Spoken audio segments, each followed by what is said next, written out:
शुक्लां भरधरं विष्णुं शशिवर्णं चतुर्भुजं प्रसन्नवदनं ध्यायेत् सर्वविघ्नोपशान्तये। गुरुर्ब्रह्मा गुरुर्विष्णुर्गुरुर्देवो महेश्वरः गुरुर्साक्षात् परब्रह्म तस्मै श्रीगुरवे नमः। So we'll get started. So we are looking at 52nd shloka of Lalita Sahasranamam. So shlokas 50 and 51 talked about Durga Vidya, and we have seen 9 namas that were the details of Durga Vidya, and 4 namas that were the Phalashruti, the results of doing Durga Vidya. So we'll just briefly talk about what we call as the Navarna mantras. So Nistula, Neelachikura, Nirapaya, Niratyaya, Durlabha, Durgama, Durga.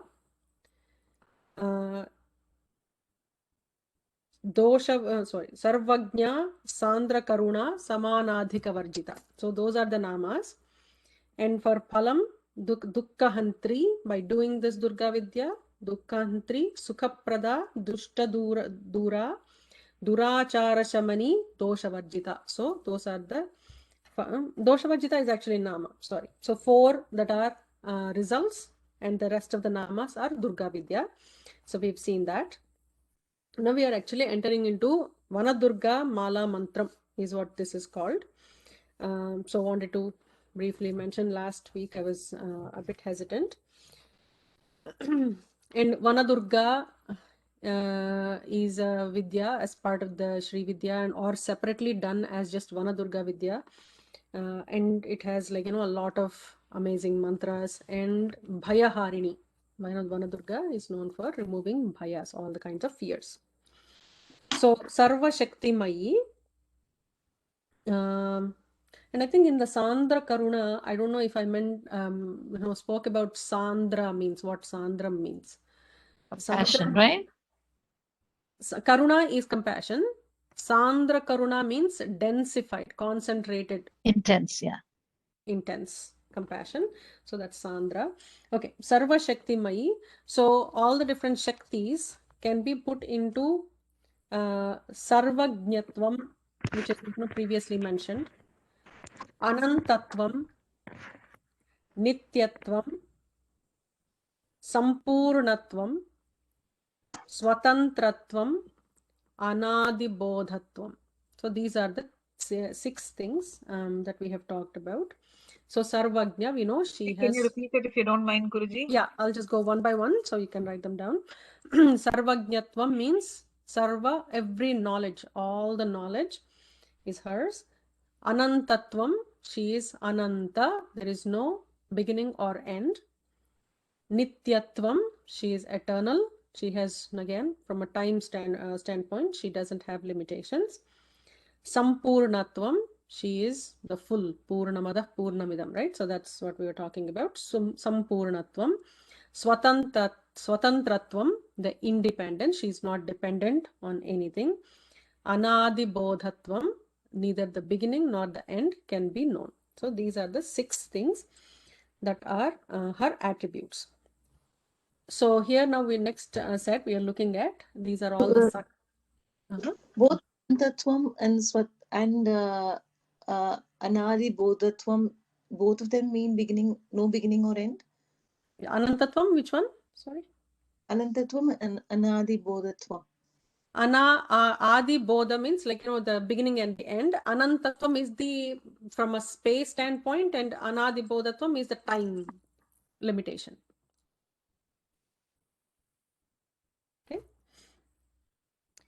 Okay, so the Sakara Namas, the Sarva Shaktimayi, Sarva Mangala, Sadgati Prada, Sarveshwari, Sarvamayi, Sarva Mantra Swarupini, Sarva Yantratmika, Sarva Tantra Rupa, Manonmani. If we can finish this in today's class, that will be fantastic. So let's try.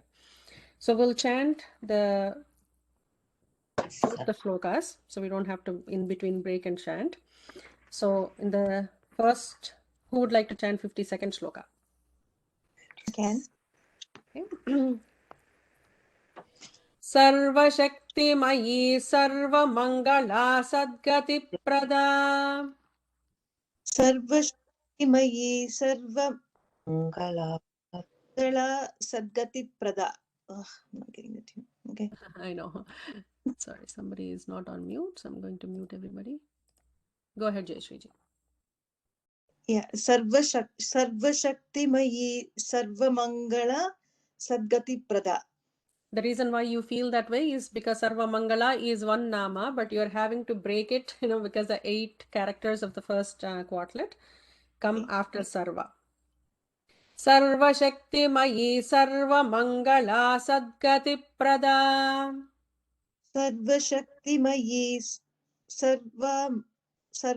सर्वमङ्गला सद्गतिप्रदा. Sarva Mangala Sadgati Prada. Mangala is a deepa.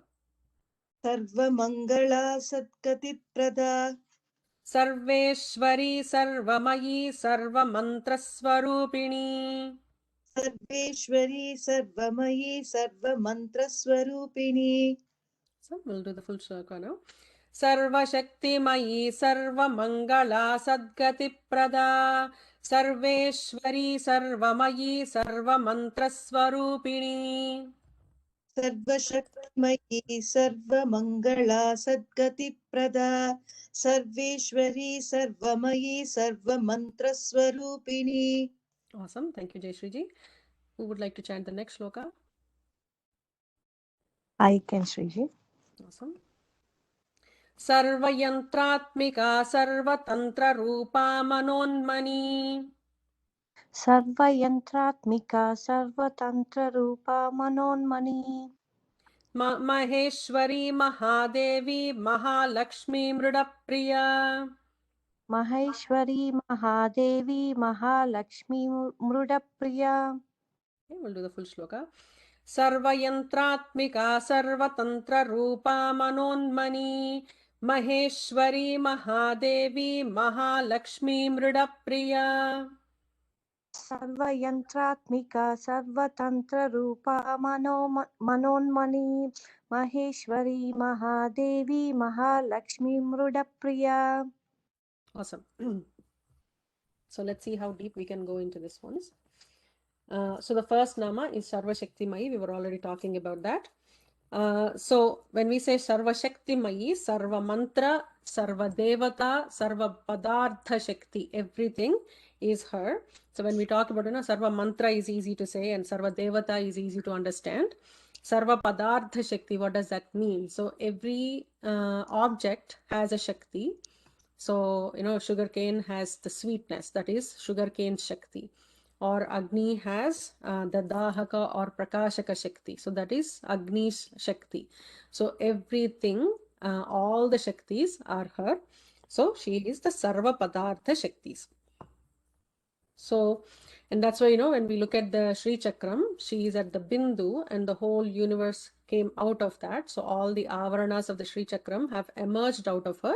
So and when we have already spoken about this, each of those positions are Avarana Devatas are various Shaktis. And we talk about all those Akshobhyadi Shaktis.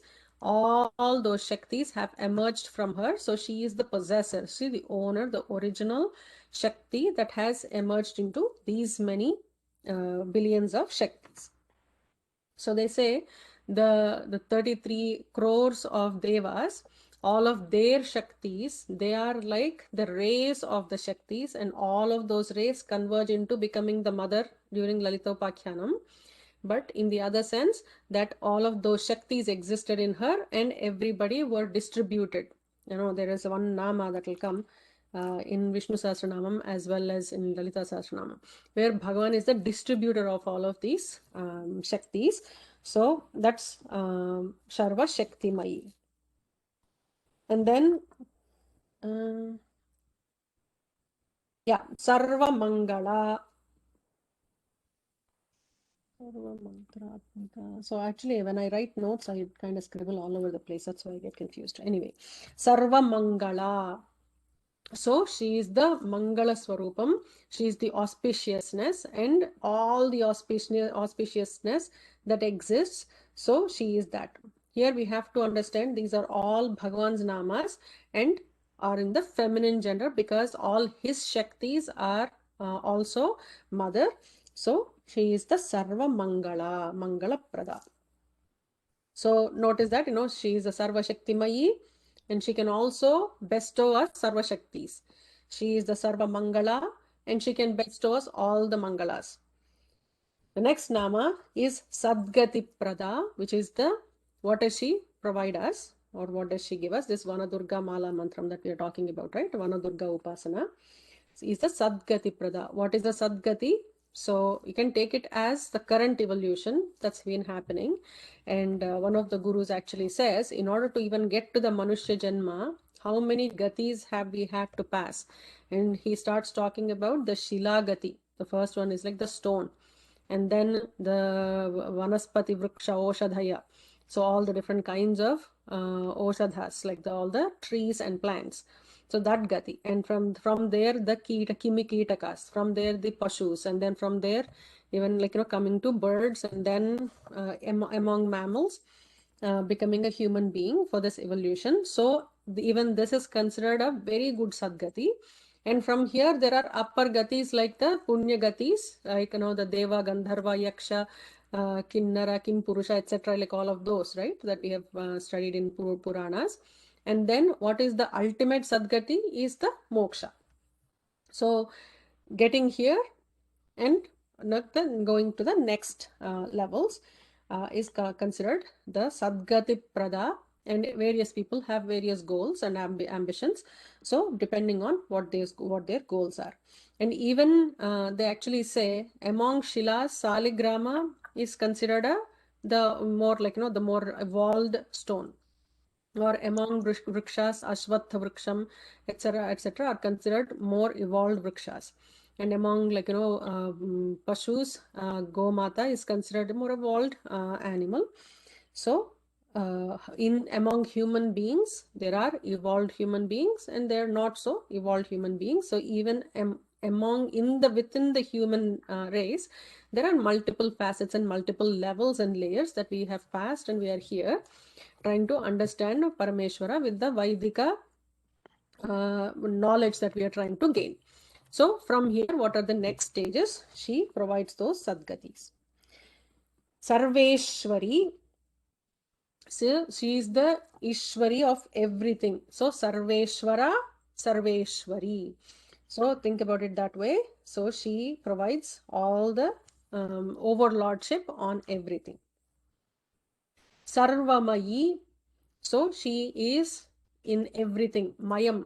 We call this this is Amritamayam or something like that. So it is fully consisting of it. There is nothing that is not her. So she is embedded, pervaded in each and everything. So therefore she is Sarva Mayi. Sarva Mantra Swarupini. So she is all the mantras. Here's where I think I'm going to give some additional notes if anybody is interested. So mantras, when we say mantras, let's I want a mantra, and we seek mantras, etc. So there are so many different kinds of mantras. Okay, 1 second. Okay, so now we will look at the various different categorizations of mantras. This is more of understanding the depth of our knowledge. So for me, it's just not about teaching Lalita Sahasranamam. It's about understanding and having respect for the depth that we have and trying to gain that knowledge over a period of time. We are lifelong learners.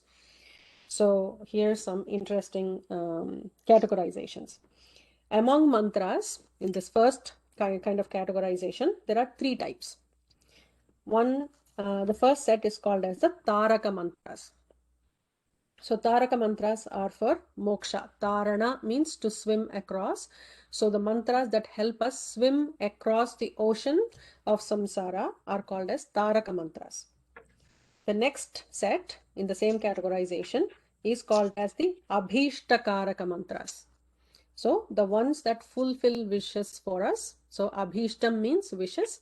So the ones that fulfill wishes are called as Abhishtakaraka mantras. And then the third one is abhicharaka mantras for relief from shamanam, from say diseases or shatru bhayas or some bhayas, phobias, etc., etc. Those are called as the abhicharaka mantras. So these are from the Vedas. So this is the Nigama mantras. And even in when we tantrika mantras have the same. Abhishtaka Taraka, that one who helped, what does that mean again, please? Abhicharaka mantras is the third set. The previous. So Taraka is the first one. Abhishtakaraka is the second one. Abhicharaka is the third one. Yeah, the second, explain again, please. One. Oh, Abhishtakaraka means wish fulfilling. Abhishtam means wishes.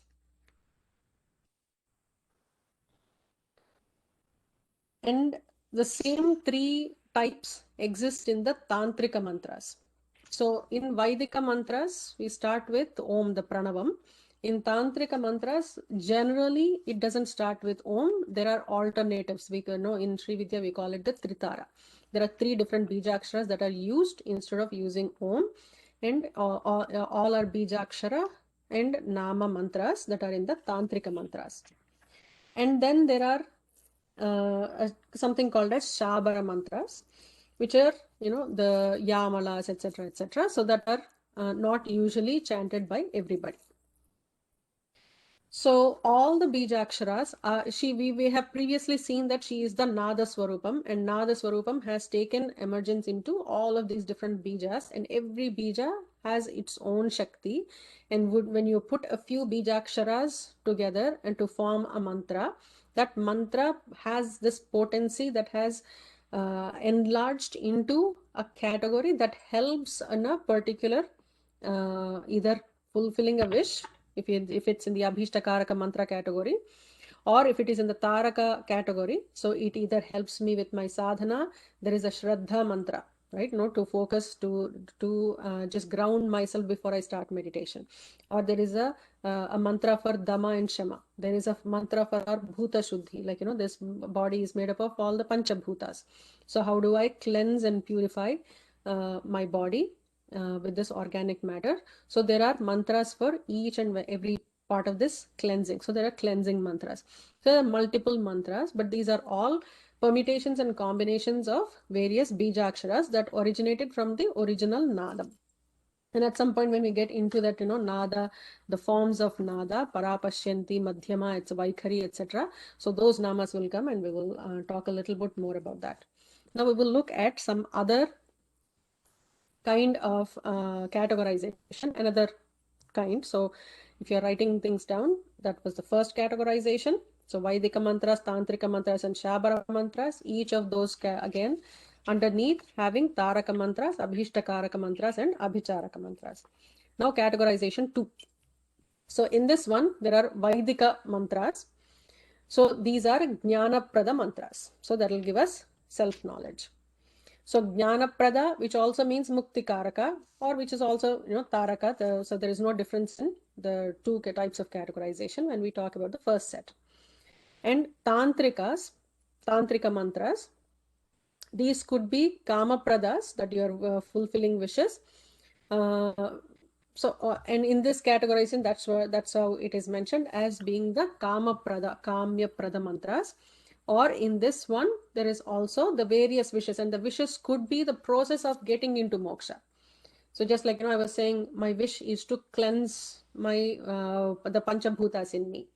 So there are mantras for it. It's still considered a wish, but probably a higher level of wish than saying, oh, I need a new car or a new house. Then in this second categorization, the third mantra is called as Apabhramsha mantras, which are not in Sanskritam. They are in various other languages like the Hindi, Telugu, Malayalam, or Tamil, or Parsi. Mantras for the scorpion bite or the snake bite, etc. These are all called as the Apabhramsha mantras.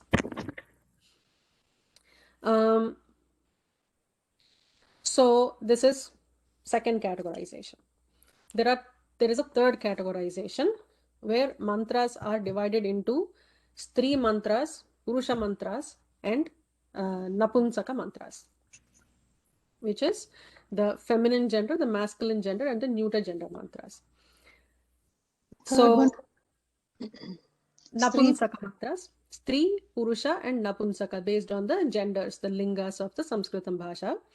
So Stri mantras are the feminine gender mantras, and these generally, they say, end with Swaha. Purusha mantras end with Hum Phat. So this is in the Tantrikas, you will see these different types. And Napunsaka mantras end with Namaha. So this is one categorization. What's the third one you said, please? After Namaha, Purusha mantra? Napunsaka mantras, neuter gender. And neuter gender mantras are the ones that end with Namaha. Guruji, so Mhm. that's why in the temple, like when they're saying like Namaha, they say, is it like because they want to keep it like with no gender? Like when they're doing something, they do like Namaha, Namaha. Is that why they do it like neuter gender, or like is there a reason? No, generally we talk about, Saguna Brahman has the feminine form or the masculine form in a, like, either a mother form or a father form that we have given Bhagavan. In the Nirguna Swarupam, he doesn't have any gender. It is not neither he nor she. So when we talk about Anantatvam, for example, his name is Ananta. Mother is also Ananta if you take it in her form, or father is also Ananta. In that case, it is neither masculine nor feminine. So that's why our all our Sahasranamas, Namavalis end with Namaha. Only when it comes to Homa, Agnihotra mantras, where we use these 6 I'm forgetting what the specific word for that, where we say Swaha, Vashat, Vaushat, Hum, Phat, Namaha. So these are the 6 in Agnihotra.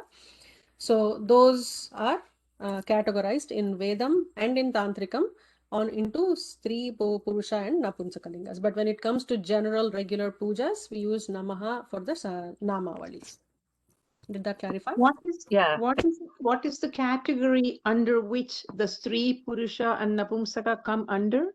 This is the third categorization we are looking at. So It's we've got written, a this is a third one. Okay. yeah, this is the third one. Does it have a Shriji, name? Sorry, what was that? Bhavaniji, go ahead. Does it have a name? No, these are just pure categorizations based on various Puranas, or from various Tantra, Agamas, Nigamas, etc. So they're based on various shlokas. They don't give names, right? Even Bhagavan in Gita did not give chapter names. We've added that later, is what I heard. Right. Okay, so these are is there a write-up or something that you can provide on this? There was just too much to note down. okay. I have to write it down. So I will Or you can point us to some material if it is online anywhere. so I actually have it in my notes like this. So I have see. to check. Okay, that's fine. Sorry, I'll write Shriji. it down. I don't want to I give was you actually additional thinking, work. probably do a more of a PowerPoint girl. So I'll probably just put into a PowerPoint and just do flowcharts and probably make it easy. Thank you. We can listen to your recording again and write it down. That sounds good. Yeah, we'll listen and Yeah. record it. And it helps me too, just to memorize this one more time. So it's I can do that as well. Thank you. Okay. This is like just a drop in the ocean, Guruji. I'm like, And that's exactly what I'm trying to drive the point. Just for the nama, when we say mantra, oh yeah, I know, some guru will give me a mantra, just not even knowing the depth of what we are getting into.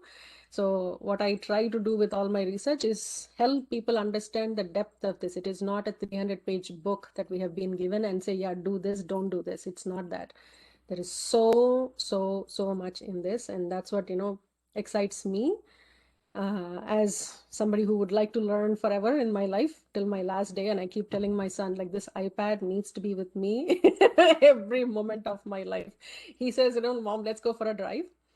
And I carry my phone and my iPad, and he says, we are going for a drive. You will not sit somewhere to read. I'm like, I don't care. I'm not reading. I'm not bringing it to read or study. I'm just going to hold on to it. That's just how I survive. Not that I'm a device addict. I'm just addict to this, I think, knowledge. I was just thinking, Guruji, when you were telling all the Bijaksharas when they notice, I was just visualizing like how much of effort and time, like in olden days, they have sat, thought about like all these combinations to come up with this. It's so much like that's what I was saying. It's like a drop in the ocean, and we can't Absolutely. even like think. I can't even imagine. Like I can't even think how you have learned and how I can even I like. don't It is. I actually don't even think that I have learned. I actually feel like, it's mother's blessings. And whenever just an opportunity comes like this to share or, be part of a project that is helping Sanatana Dharma, awareness of Sanatana Dharma, it is so sad that we don't even know what kind of treasure we are born into. So anything that she wants me to support, I tend to join in without even realizing whether I'm squeezing too much time or whatever, whatever I can do to just raise that awareness is very, very important. And of course, in all of this, ultimately, not many people may be interested in moksha, maybe, 1 in a million, as Shankaracharya says, but that's fine. Not everybody needs to be into moksha. But even knowing and passing it on to the next generations is so important so we don't lose this. So as such, we have lost so much. Amazing, Guruji. Thank you so much. Sriji, can I Sriji. ask you a question? Sure. So in the first category, you said there's Vaidika, Tantric, and Shabhara mantra. So in the first category, we says yes, Shabara mantras. So Veda or Nigma mantras and Tantrika or Agama, they mean the same thing. So those are the second, and the Shabara mantras is the third category. In the or the subset. In the second kind of categorization, Vaidika mantras, Tantrika mantras, but- and Apabhramsha mantras. Right. But I've never heard like Shabari. I mean, I heard Tantrika and Vaidika. So what's the difference? What's the Those unique are, feature of Shabari? yeah. So there's something called as prayogas. So mantras that are used as a prayogam, and when it comes to prayogam, there is good prayogam and there are bad, quite yeah. a few Yeah. negative prayogams as well. So that's why I did not want to go into a lot of Okay. detail. Yeah, Prayoga that's fine. mantras. Thank you. Yeah, thank you. Padmaj. No, I just wanted to say two things that I know.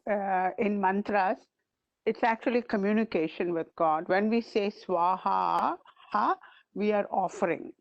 When we say namaha, we are bowing down. That's why these two are very, very predominant, because it is a common language communication with God.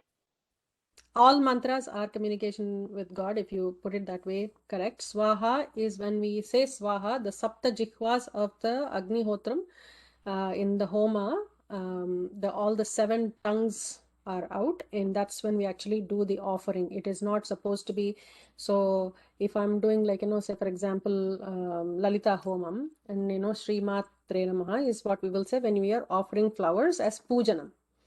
And when we are offering with swaha in the homam, Srimatre Swaha is what I will say, and I will not offer when I'm saying Srimatre, but so when I'm doing swaha, that's when the 7 tongues that I have posted in the forum previously, what those 7 tongues are about Agnihotra. So if anybody remembers that or have started that message, it's very interesting. Each of the 7 tongues have names, and each of the 7 tongues have independent mantras that are activated during creation of the Homa Kundam, as we invoke Agni Devata into fire, into Agni. And that's why the Swaha is used. And Vashat, Vaushat, Hum, Phat, and Namaha are also Agnihotra Homa related mantras. But Namaha is the Pujanam. Swaha is the Homam offering, oblations. Thank you. Yesterday, that's what when you all did the Mahalakshmi, I say the Ashtottara, the other. So Yeah. it was very interesting for me, because I was thinking about this is concise what you all did, and what I'm doing is going to take a longer time, because I have to go through 108 namahas, So that really tied in with what you're saying today. So I just wanted to share. Thank you, Sriji. No worries. Okay, so now looking at 4th categorization. So we have seen the first categorization with the Shabara mantras, the second categorization with the Tantrika and Abhicharaka mantras, etc. So we've seen that. And we have seen the third categorization, which is the feminine, masculine, and the neuter gender mantras. Now we are looking at the fourth kind of categorization based on how many characters are in the mantra. Now see this. It says one akshara.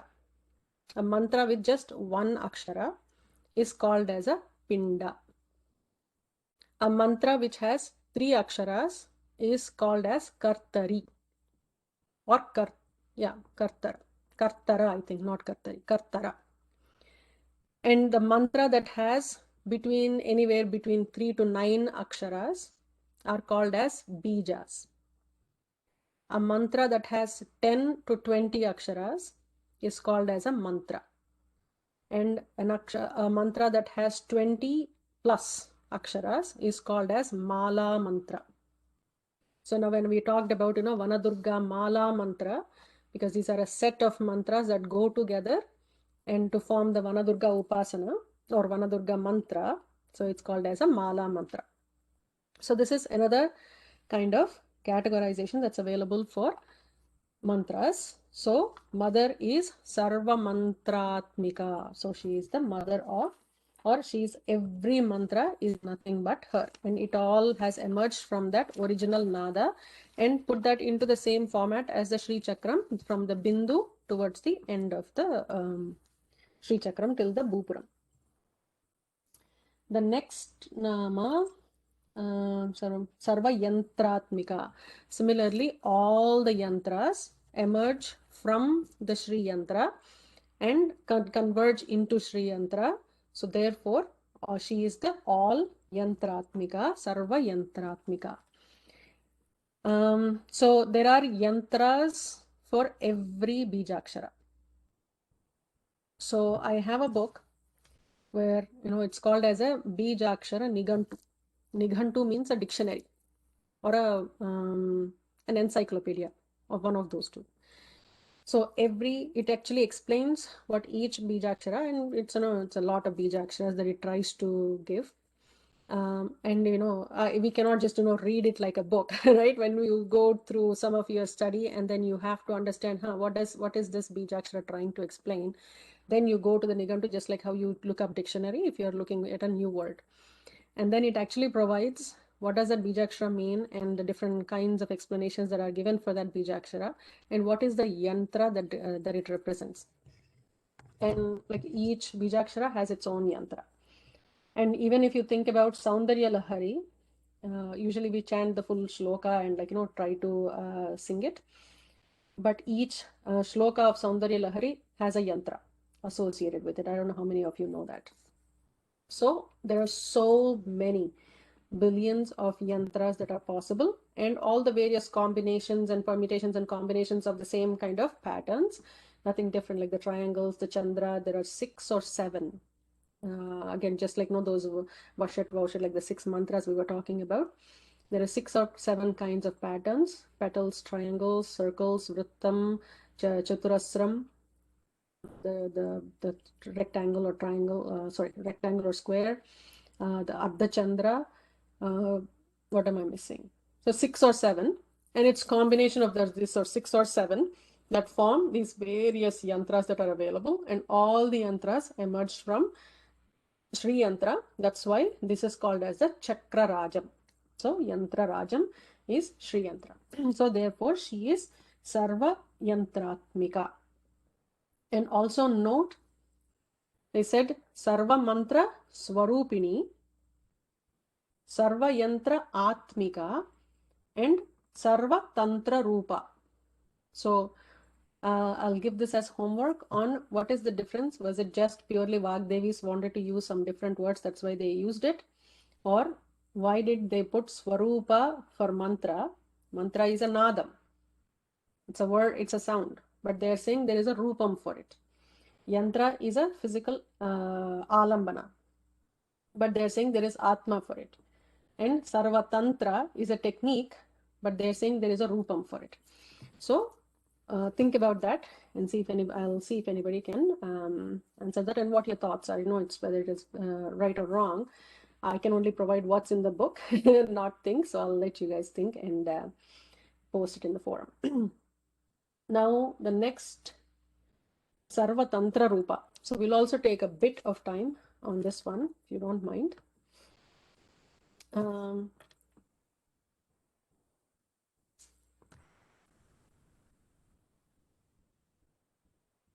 Sorry, I did not mute my phone. Agamas or so Nigamas are Vedas. The 4 Vedas are called Nigama. Agamas are Tantras. And now let's look at how many Tantras are there. Tantras are primarily categorized into 3. Vaishnava Agamas, Shakta Agamas, and Shaiva Agamas. Pretty straightforward. I don't need to explain what those means. What was the third one? Shaiva. Vaishnava, Shaiva, and Shakta.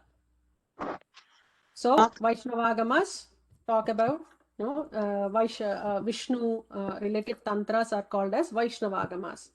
Shakti related tantras are called as Shakta Agamas or Shakta Tantras. And Shaiva Agamas are Shiva related tantras. Yes, thank you. This is one categorization.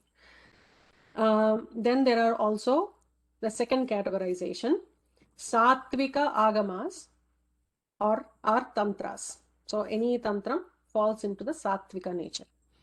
There are some things called as Yamalas. Yamalas are Rajasic in nature.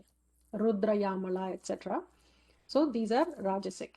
And Damaras are Tamasic in nature. Usually we don't get into this. Yamala sometimes gets quoted to explain you know, any of the major works in the scriptures, but I have never seen a Damara being quoted anywhere, nor I have ever looked it up. So these are the Tamasic Agamas, are called as Damaras. Okay. Then based on where Vindhya mountains are in India, there are different geographic areas that have been taken. So these are, I don't know if anybody know, this sounds familiar. Ashvakranta, Rathakranta, Vishnukranta. So does anybody, did anybody hear these names before? It comes in Durva Suktam. Ashvakrante Rathakrante Vishnukrante Vasundhara Shirasadharayishyami Rakshamam Pade Pade. So that one. So what is Ashvakranta? Just look at this. This is amazing geographically. That's why I wanted to bring it up. Please. Ashvakranta means from Vindhya mountains till Sri Lanka. This area is called as Ashvakranta. Rathakranta apparently is from Vindhya mountains all the way to Nepal and China. This is called as the Rathakranta. Then Vishnukranta, Vindhya to Chittagong, all of this is called as the Vishnukranta. So tantras from various parts of this area are have been categorized into from which geographical area they came from. So in Ashvakranta, I have the full list of these tantras. There are 64 tantras. And Rathakranta has, just looking up, 64. And Vishnukranta also has 64.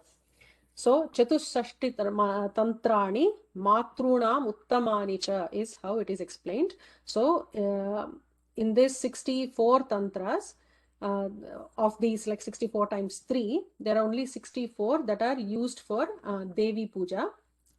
And most of these are Kama Prada, basically very much related to the Abhishta Charaka that we were looking at, Abhishta Karaka mantras. So for wish fulfilling. So that's when Mother Parvati asked Shiva to say what is for Moksha Prapti. And that's when Shiva provided Sri Vidya, which is beyond all of these tantras, and for gaining the moksha. And on the way, Mother actually, like as we traverse through the Sri Chakram behind me, so there is also the material benefits one gets if they desire so. And as they are reaching the Bindu, that's when getting into the moksha. So in this, we've also, if you remember, we've talked about Dakshinacharam and Vamacharam. and various, like, Kaulachara, Samayachara, etc. So Kama Pradas are generally, like, she will bestow bhukti if that is what we want, and she'll also bestow mukti if that is what we want. And as she just gives, just like a mother, a busy mother, a child is trying to play, and if the child is happy with the current toy, she won't even bother, she'll continue to do her work. But if the child is looking for, he's crying, she'll provide another toy to see if the child will be pacified, and then so she can continue, with her activity. And if the child is not pleased, the ultimate goal for us is, no matter how much of material benefits we are getting in this process, just going beyond, not even caring for those and continuously seeking her attention, that's when she'll pick us up, is how it is analogized. So Bhagavan Shiva has given Shri Vidya, which is beyond all of these tantras that have existed. So therefore, she is Sarva Tantra Rupa. Sriji, the Mhm. classification based on where the granthas originated from, is that like the third classification for the tantras? Tantra for tantras? No, from where the geography of Vindhya Mountains to where the geography is. So from Vindhya Mountains to Sri Lanka is called as Ashwakranta. Vindhya Mountains to China over Nepal, through Nepal, is called as Rathakranta, and Vindhya Mountains to Chittagong is called as Vishnukranta, is how this book describes it. Okay. We have only 2 minutes, and Manonmani is an amazing nama. Just that one 4-lettered nama is a mantra on its own. So I will not demean it by taking it up in the next 2 minutes. Manonmani is a lifetime to achieve. If it is achieved in one lifetime, I think one is super blessed. That's how important this nama is. There are special mudras for this, there are bandhanas for this, there is so much into just Manonmani, that nama itself. And it just occurs as the 10th Shakti. If you think about Vamadevaya namo Jyeshthaya namah Sreshthaya namah Kalaya namah Kalavikaranaaya namo Balavikaranaaya namo Balaya namah Pramadhanaya namah Sarvabhutadamanaya namo Manonmanaya namah. So there are 10 Shaktis, and Manonmanaha is the last, the 10th form of Bhagavan, and she is Manonmani, his Shakti. Manonmana's Shakti is Manonmani, and she is a chakra. In the her position is in the chakras. So we'll talk about that next week, unless if there are any thoughts, we'll chat about that. Otherwise, I can conclude with the Shanti Mantra. When you said Sarvatantra Rupa, you said 4 Vedas are what? Sarva Tantra Rupa. Tantras are different than Vedas. Yeah, you said 4 Vedas are something you said, I don't know. Oh, okay. Nigamas. Nigamas. Okay, thank you. Yeah. Guruji, you have packed so much into today's evaluation. Yeah. This is Sometimes just too I- intense. We did not show so many things in this one. Each sloka, you have given in-depth meaning of all the things. That is very, very we are grateful to you. And one particular thought arises in around Sadgati, except human beings, we have Viveka. Other beings are not do not hold any Viveka, so they are programmed to do this one. How do they get evolved into higher ladder, higher rung of the evolution? Absolutely. So even all the existence has the karmas as well. And the way I was explained, and in one of the satsang, the Q&A with Swamiji, and I've heard, if a Maharshi sits on a particular Shila and does his meditation, and when we talk about Swami Vivekananda sitting on Gibraltar Rock near Kanyakumari, think about the punyam that Gibraltar Rock would have done for him to choose that rock to meditate upon. So they say, based on what the rock hears and listens, the punya karmas evolve it into something next. So a bird sitting on a tree under which a parayanam is being done and the bird hears it. Why that much, right? Like, I have I have one bird now, but I used to have two birds in the past. So one of the birds was sick, and at the same time, there was Vaikunta Ekadashi, and I do I usually take time off on Vaikunta Ekadashi and do something for an 18-hour just sitting with Bhagavan. I pick something and do it. So that year I was doing full Narayaniyam Parayana, and I was doing so many other things. So from my day starts at 4 and ends at 10 or 11 in the night. So this bird listened to each and everything that I was chanting, and I was chanting out loud most of the times. And as soon as I closed my books and I was just getting up, it died. So my mom was with us at that time. So she was saying, as such, I'm not so much into pets and, trying, my husband even still bugs me. I don't know why you brought birds. We are not supposed to cage them. They're supposed to be flying out properly. So I regret actually even having birds caged in my house. So I don't know, but I don't want to leave it. I don't know if it will be able to survive. So I do have a bird. But my mother actually used to remind me, somebody who did not want pets for a particular reason, I don't know what got into you to bring the bird home. And it waited until that moment. So it was sick and it was trying to survive, and we have taken it to the vet, etc., etc. But it chose to die right after I finished the full chant on a Vaikunta Ekadashi day. So my mom would say, think about the Sadgati that bird would have received compared to some other birds. I see. That is how they resort, because they are not responsible for their karma. There is no papa or punya for them, because God has given them, programmed them to do certain way, live in a certain way. So they don't have any volition. So And that is, Bhagavan still actually gives them the opportunity, is how I was thinking about it. So, and how many times have we seen wolves raising a sheep or something of that sort, right?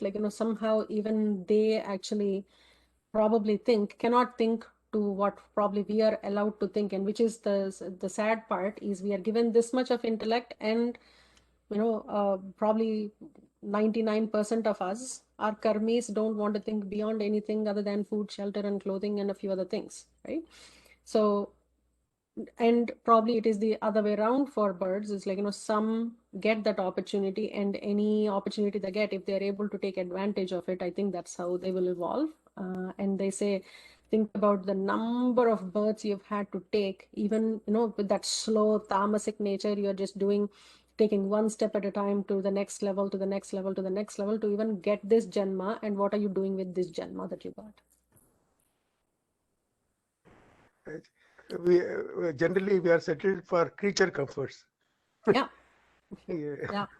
Exactly. The basics, right?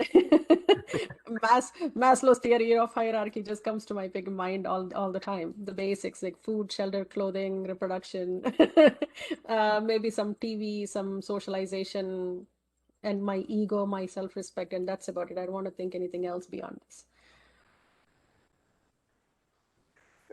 Very, very enlightening. Today, you packed so much into each mantra, and then it was really a revelation for us, Yeah. So much, yeah, I mantra. personally have to listen to this all over again. There was just so much information. I will try to put this into a nice format, Taraji, for sure. I know it will benefit me as well. And my notes, I never thought I'd be teaching or anything of that sort, right? I support some projects and things like that, but never thought I'd be taking, I never did this with that intention.